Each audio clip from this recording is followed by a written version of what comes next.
Mas, bom, Ricardo, vamos começar do seguinte lugar, cara. Essa briga entre eles, ela surge inicialmente depois Bom, eles já vinham divergindo antes, não é? Desde que o Trump começou com o lance do tarifaço, não é isso? Mas ela se intensifica e se torna pública, vai pro Twitter, lá pro X, de uma forma mais clara, e a galera fica sabendo real do que tá acontecendo ali no meio do governo americano, né? Quando o Trump anuncia lá a Big Beautiful Bill, um negócio assim, né? The One Big Beautiful Bill. The One Big Beautiful Bill. Que é um pacote do Trump que tem a ver com cortar impostos, não é? E tem a ver com um monte de outras coisas aí que tu vai me ajudar a entender melhor ela também. Então vamos lá.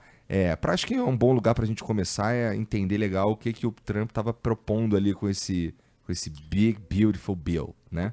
Com esse pacote dele, né?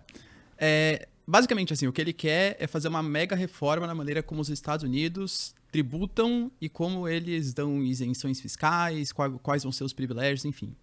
A gente sabe que os Estados Unidos ele vem atravessando um momento de déficit econômico. Uhum. Isso é fato. Economicamente, a gente tem consecutivamente, que o governo Biden piorou muito, mas isso já vinha desde antes já. Aumentos consecutivos do teto da dívida pública. Você tem, por exemplo, a agência Moody's rebaixando a nota dos Estados Unidos, colocando que não é mais um país tão confiável como já foi no passado. Então, precisa dar um jeito de reformar as contas públicas. Uhum. A proposta do Trump eu vou cortar alguns gastos, e ele realmente fez isso, tirando alguns investimentos no setor de saúde, de educação, coisas que, enfim, a população, os democratas, principalmente, criticaram bastante. De alguns programas também de incentivo à energia verde, coisa que o Biden tinha feito, né? Um monte de reforma para incentivo de transição energética. Só que, além de cortar esses gastos, que é legal para tentar controlar a questão da dívida pública, ele também concedeu um monte de incentivos fiscais. Ou seja, começou a cortar um monte de impostos, principalmente da população mais rica, de grandes empresas, etc. Os democratas reclamam que isso é uma injustiça social, porque na prática você vai ter os ricos pagando menos e a população pobre tendo menos assistência social. E o mercado viu essa queda dos impostos, não que os impostos sejam legais de ser cobrados, né? Mas essa quebra muito abrupta dos impostos como uma demonstração de irresponsabilidade fiscal. Qual que é o plano do Trump? Uhum. Ele promete que, como vai reduzir os impostos, a atividade econômica vai superar essa queda. Então, beleza, a gente vai ter menos impostos, mas vai sobrar mais impostos para as empresas que vão contratar mais funcionários, contratando mais funcionários circula mais economia.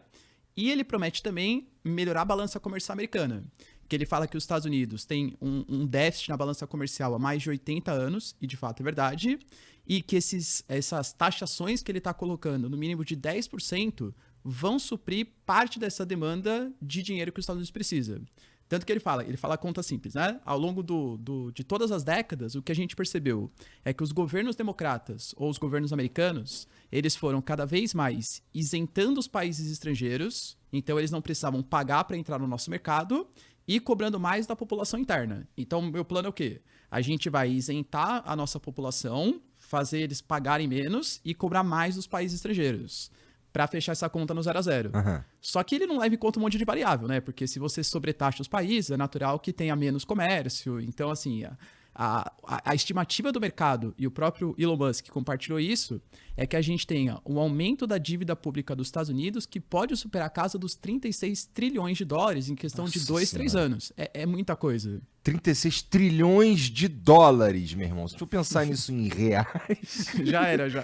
A gente perde a conta total. Que loucura. Mas assim, pergunta de idiota. Sobretaxando as coisas que chegam de outros países, no fim, quem paga a conta não acaba sendo... As coisas vão ficar mais caras. Então, quem paga a conta acaba sendo o cidadão comum também, não é? O cidadão comum, a empresa. Porque a empresa vai pagar mais caro. No final das contas, vai repassar o cidadão comum. Pro cidadão comum, exatamente. Eu vi uma entrevista, o cara tava falando na rua, não sei o que, o cara falando, não, tem que sobretaxar os outros, a China mesmo, que não sei o que. Aí vem passando um cara e fala assim, pô, e quem tu acha que vai pagar a conta, cara? A gente vai pagar a conta, que não sei o que. Que no fim é meio aquele papo lá que a Jan já teve aqui também, que não, pô, o imposto é na Shopee, pô, não é pra galera. Mas, pô, você acha que morre nas empresas? Vai morrer em nós que estamos consumindo ali o produto e tudo mais, né? Tanto que, só de curiosidade, o Trump ele fez uma crítica ao Walmart, por exemplo, porque o CEO do Walmart falou assim, pô, a gente não consegue, porque geralmente a margem do varejo é bem apertada, né? Porque tem muita concorrência e tal. E aí falou, mas vai ter esse monte de sobretaxa, a gente vai ter que repassar isso para o mercado consumidor. Aí o Trump falou, é um absurdo, porque o Walmart está ao longo de décadas ganhando bilhões em cima do mercado consumidor americano. E pô, para um governo que se pretende ser liberal, alegar que é culpa do empresário que está aumentando e passando o preço porque está vindo mais caro, isso também é um dos motivos da briga, né, do Elon Musk com o Trump. Mas também tem, não é nada que o Trump não tinha dito que ia fazer também, não é? Também, mas aí que eu acho, né, entra a mistura, assim, de o quanto que te interessa fazer parte de um governo, que é uma coisa que interessava pro Elon Musk, porque ele tem projetos pessoais ali de consolidação, seja da Tesla, seja da SpaceX, seja dos seus objetivos pessoais, e conseguir engolir uns certos sapos de discordância com o governo Trump. Só que chega uma hora que fica um pouco inevitável, né, começa a entrar em muitos atritos. Porque o Elon Musk, ele entrou no governo com o DOGE, né, o Departamento de Eficiência Governamental. Esse nome também, né, cara? Puta que pariu, né? O Dogecoin lá dele, né, a referência, né, o que ele fez. E ele prometia, inicialmente ele falava, não, ó, quando entrar no governo, a gente vai cortar, era questão de 2 trilhões de dólares. Pois isso é quase um PIB do Brasil, né? Vai cortar um PIB do Brasil só em casos aqui dos Estados Unidos. Óbvio que ia ser impossível ele fazer isso com um monte de corporativismo, influência política e por aí vai. Só que depois de 3, 4 meses, ele não chegou nem perto do objetivo inicial. Foram fazendo as contas lá, ele alegou que ele cortou 160 bilhões de dólares, só que a mídia americana fala que, na verdade, foi por volta de 110, 120 bilhões. Então, parecia que ele ficou um pouco frustrado com a falta de vontade política que os outros republicanos, e talvez até o Trump tivesse, de fato seguir as suas recomendações, e viu que, pô, eu cortei em 100, mas agora ele faz um plano econômico, uma reforma orçamentária que vai aumentar em 2 trilhões e meio, não adianta nada o meu trabalho aqui. E, bom, mas mesmo assim, ele fez um corte ali que a gente parar pra pensar, é que assim, lá gasta-se muito também, né? É um estado bastante robusto. Mas é uma grana que ele conseguiu mexer ali. E, cara, ele tava frustrado. A gente supõe que ele ficou frustrado com tudo isso daí. E também tem a ver com o lance dele, das coisas dele, da Tesla, SpaceX, também irem perdendo valor. E ele estava perdendo dinheiro também por conta dessa associação com o governo, né? Também não estava acontecendo isso? Também, e eu acho que foi muito culpa dele também.